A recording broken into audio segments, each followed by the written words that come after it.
ये एक सोचने का तरीका और एक जीने का तरीका था। और अगर आप गांधी जी को समझना चाहते हो तो हिंदुस्तान में उस समय बहुत हट्टे कट्टे चौड़े लोग थे, मगर हिंदुस्तान का सबसे निडर व्यक्ति ये थे। तो अंग्रेज इनको डराने की कोशिश करते थे, डरते नहीं थे। जेल में डाल दिया, डरे नहीं। 3 गोली छाती में मार दी, तब भी नहीं डरे। इसीलिए हम इनके सामने फूल रख रहे हैं। तो मैं आपको एक ही मैसेज देना चाहता हूं, देखिए कुछ भी हो जाए, आपको किसी से नहीं डरना है, नहीं डरना है।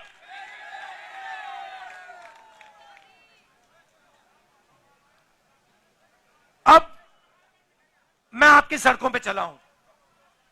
अब देखिए क्या हुआ या नहीं हुआ उसके बारे में नहीं बोलना चाहता हूं। अलग अलग राय हो सकती है। योगेंद्र यादव जी ने कहा कि जितना होना था नहीं हुआ, हुड्डा जी ने कहा कि काम हुआ। मुझे कोई फर्क नहीं पड़ता, जो बीते हुए समय में हुआ उसमें मुझे कोई इंटरेस्ट नहीं है। मैं आपको एक बात कह सकता हूं कि इन सड़कों पे मैं चला हूं और मुझे दिख रहा है कि यहां पे आज सड़कों की हालत खराब है, यहां पे आपको दर्द हो रहा है और यहां पे कमियां हैं। और जब सड़क पे से आदमी चलता है ना, देखिए इन्हीं सड़क पे आप आओ, मर्सिडीज गाड़ी में आओ, हेलीकॉप्टर से आओ, झटके नहीं पड़ते, घुटनों में दर्द नहीं होता। तो जब व्यक्ति 100-200 किलोमीटर आपकी सड़कों पे चलेगा, जैसे मैं चला हूं, जैसे अब हुड्डा जी चले हैं, जैसे अब योगेंद्र यादव जी चले हैं, बात गहराई से दिमाग में बैठ जाती है। उसके बाद कोई समझाने की जरूरत नहीं होती। तो मैं आपको यह कहना चाहता हूं कि यहां पे 2-3 चीजें बहुत साफ दिख रही हैं। यहां पे आपको शिक्षा के इंस्टीट्यूशंस की जरूरत है, कॉलेजेस की, यूनिवर्सिटीज की जरूरत है। यहां पे आपको अस्पतालों की, मेडिकल कॉलेजेस की जरूरत है। ये सबको दिख रहा है और ये हमें भी दिखा है। तो मैं आपको एक बात कहना चाहता हूं कि हमारी सरकार आएगी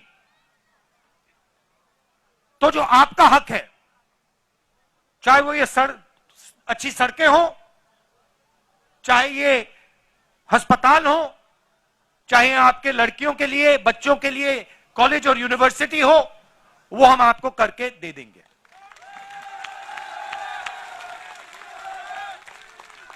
मैं ये भी नहीं कह रहा हूं कि ये 2 दिन में हो जाएगा। मुझे झूठ बोलना अच्छा नहीं लगता है, समय लगेगा, मगर हमारी नीयत साफ है और हम आपको करके दिखा देंगे।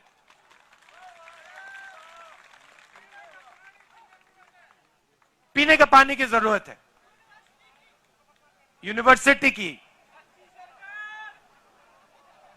सच्ची सरकार की। अब भैया ये तो आपको मोदी जी से बात करनी पड़ेगी। महंगाई की मोदी जी से बात कीजिए, बेरोजगारी की मोदी जी से बात कीजिए।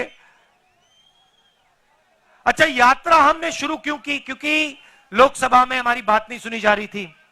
जैसे मैंने आपको कहा, माइक ऑफ कर देते हैं और देश में ये डर और नफरत फैलाने की कोशिश कर रहे हैं।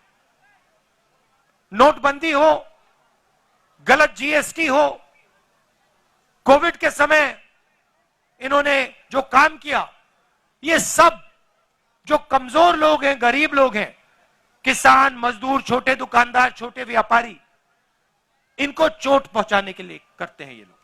इनका लक्ष्य 3-4 अरबपतियों की मदद करने का है। मैं आपको एक छोटा सा उदाहरण देता हूं।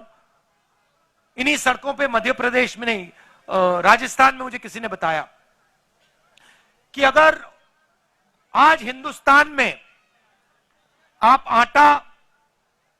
मैदा, गुड़, ऐसी चीजें बेचो, तो अगर आप 25 किलो से कम बेचते हो तो आप पर जीएसटी लग जाती है, और अगर आप 25 किलो से ज्यादा बेचते हो तो जीएसटी माफ हो जाती है।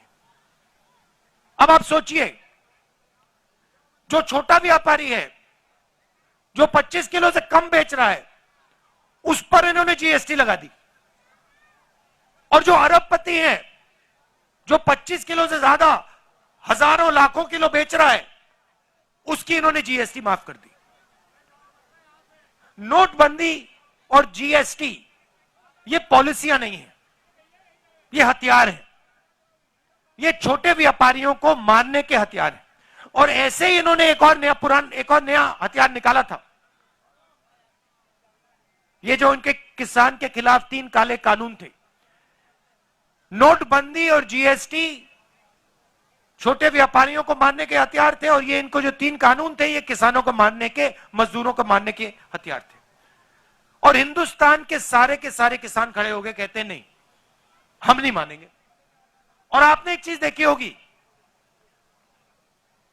नरेंद्र मोदी जी का आप चरित्र समझिए, जैसे ही कोई उनके सामने खड़ा हो जाता है, चाहे वो किसान हो, जैसे किसान आंदोलन में हुआ, चाहे वो जमीन अधिग्रहण बिल के बारे में हो, जैसे ही कोई उनके सामने खड़ा हो जाता है, नरेंद्र मोदी घूम के उल्टे भागने शुरू कर देते हैं।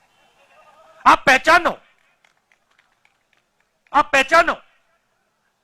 जब भी कोई भी उनके सामने खड़ा हो जाता है, नरेंद्र मोदी मुकाबला नहीं करते हैं, भाग जाते हैं, मैदान से निकल जाते हैं। मैंने प्रेस वालों से की बात की, मैंने कहा ये हमारे मित्र नहीं है, ये जूनियर लोग मित्र हैं, मगर जिन्होंने इनकी लगाम पकड़ रखी है वो मित्र नहीं है। आप देखो मेरे कितने प्रेस कॉन्फ्रेंस होते हैं, हर 5-10 दिन मेरा इनके साथ प्रेस कॉन्फ्रेंस होता है। जो भी सवाल इनको पूछने होते हैं पूछ लेते हैं। आपने नरेंद्र मोदी जी का कभी प्रेस कॉन्फ्रेंस देखा है इनके साथ?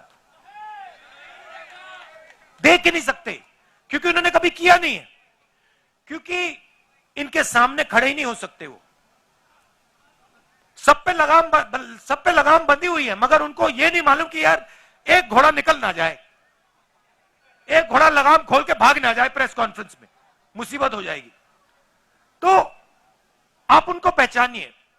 और ये सिर्फ नरेंद्र मोदी जी नहीं है, ये आरएसएस के सब लोग ऐसे हैं।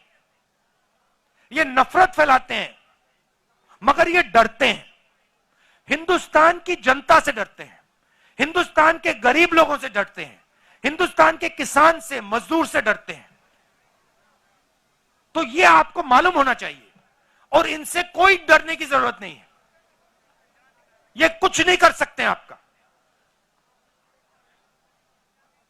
और मैं हिंदुस्तान के हर व्यक्ति से कह रहा हूं, डरने की कोई जरूरत नहीं है। यह देश डरपोकों का देश नहीं है, यह वीरों का देश है।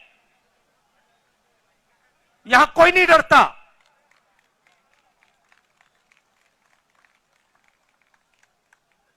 और यह यात्रा ने दिखाया है, कन्याकुमारी से यहां तक आए हैं हम। कितने किलोमीटर हो गए वेणु जी? 3000 किलोमीटर हो गए, 3000। और मैं अकेला नहीं चला हूं, हजारों लोग चले हैं। हमारे साथ एक 90 साल का व्यक्ति चल रहा है, 90 साल का, सबसे सामने चलता है, किसी से नहीं डरता। वो है हिंदुस्तान। तो इस यात्रा ने दिखाया है कि यह देश किसी से नहीं डरता है, अपने भविष्य से नहीं डरता, और एक दिन, जिस दिन ये खड़ा हो गया एक साथ, जिस दिन ये देश एक साथ खड़ा हो गया,